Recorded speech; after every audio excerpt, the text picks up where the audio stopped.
কৃষ্ণ বন্ধুরা, তোমার সবাই কেমন রয়েছো? আশা করি সবাই ভীষণ ভালো রয়েছে রে বন্ধুরা। আজ সকাল থেকে ব্লগটা স্টার্ট করলাম।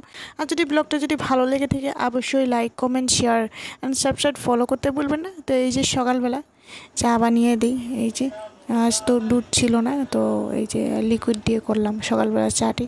তারপর এদিকে সময় ছিল আধা ঘন্টা মতো 1 ঘন্টা মতো সময় ছিল। তো আমি হাঁড়ির মধ্যে আস্তে আস্তে ডালটি হইতে থাকুক আমি ধুয়ে দিয়ে দিই হাঁড়ির মধ্যে বসিয়ে।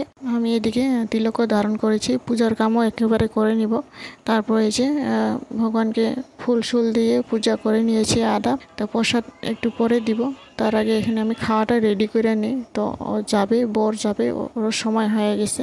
তাড়াহুড়ো করে ডালটি এই যে সেদ্ধ হয়ে গেছে, 2-3টা ভেন্ডি দিয়েছি আর ডালটিও সোমবার দিয়ে দিই, হয়ে যায়।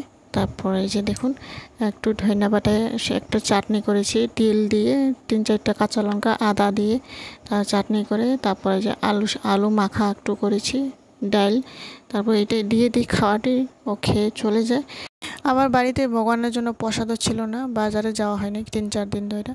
তারপর এই যে আজ কিছু একটা নিয়ে আসে, ওই যে একটু দুধ দিয়ে সুন্দর করে আমি এই যে একটু সেমাই বানিয়ে দিই, নরম নরম হয়ে যায়, সুন্দর হয়। তো এই যে ভগবানের প্রসাদ বানিয়ে দিয়ে এদিকে আমি ভগবানকে দিয়ে এদিকে 2 মালার মতো জপ করে নিই। জপ করে তারপর সকালের প্রসাদ এই যে আম দিয়েছি একটু, তারপর সেওই।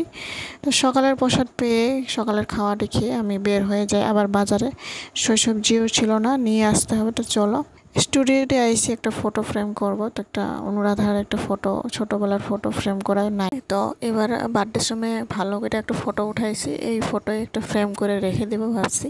তো বানাইতে দিয়ে থুয়ে আসি, তো 2 দিন পরে আমি নিয়ে আসবো। তো এই যে সবজিও নিয়ে আসলাম, মিষ্টি কুমড়া, ঢেঁড়স শাক, পুঁই শাক, তারপর পটল, আলুও ছিল না। তো এই যে কলার থর একটা নিয়ে নিয়েছিলাম, থরগুলো সুন্দর করে বাছিয়ে এই যে আমি গরম জলে হলুদ লবণ দিয়ে আমরা একটু বয়েল করে নিব। বয়েল করে মানে এখানে কোষটা বের হয়ে যায়। তারপরে যে বয়েল করে নেওয়ার পর এখানে আমি কাঠলের বিচি আমার বাপের বাড়ির থেকে পাঠাইছে। তো এই যে সুন্দর করে গরম জলে ডুবিয়ে আমি এই যে চুচাগুলো ছুলিয়ে নিলাম। তারপরে এই যে ছোট ছোট করে কেটে এই যে দেখুন কুকারের মধ্যে 5-6 সিটি মতো আমরা করে নিব। তো আলুও দিয়ে দিলাম, 1-2টা মতো আলু কেটে দিয়েছি। একবারে সেদ্ধ হবো, একবারে সোমবার দিয়ে দেবো আমি ডালের মতো।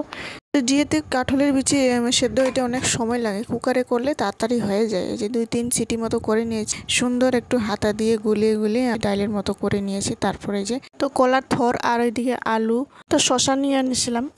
গরমের দিনে তো শশা মশা এগুলাই খাওয়া, সবজি খাওয়াই তো ভালো হয়। তো শশার লগে তারপরে এখানে কলার থরের লগে আলু দিয়ে একটা সবজি করব মিক্স করে। তো এই যে সুন্দর করে 5 ফোড়ন দিয়ে আলু দিয়ে প্রথমে ভেজে নিয়েছি। তারপর এখানে সবজিগুলো দিয়ে সুন্দর করে নাড়াচাড়া করে ঢাকনা দিয়ে রেখে দিব 1 মিনিট পরে। তারপরে এই যে তো ভাজা করার সময় তখন একটু জিরা গুঁড়া দিয়ে দিই। তারপর এই যে হলুদ লবণ দিয়ে সুন্দর করে আরেকবার নাড়াচাড়া করে সামান্য একটু চিনি দিয়ে দিলাম। দিয়ে এই যে দেখুন কি সুন্দর হয়েছে, মাখো মাখো করে নিব সবজিটি। তো এইভাবেই করে রেখে দিলাম, কেননা বেশি যদি ভাজাভাজি করে আর বেশি খারাপ লাগবে, অন্য ধরনের সবজিটি হয়ে যাব। তো এই যে একটু পাঁপড় ভেজে নিলাম, ফিঙ্গার মতো পাঁপড়গুলো, কালারিং মতো পাঁপড়গুলো ভালো লাগে দেখতে। তো এই যে কাঁঠালের বিচির ডালটি আমি সুন্দর করে ডালের মতো করে নিয়েছি, যেমন সোমবার দিয়েছি।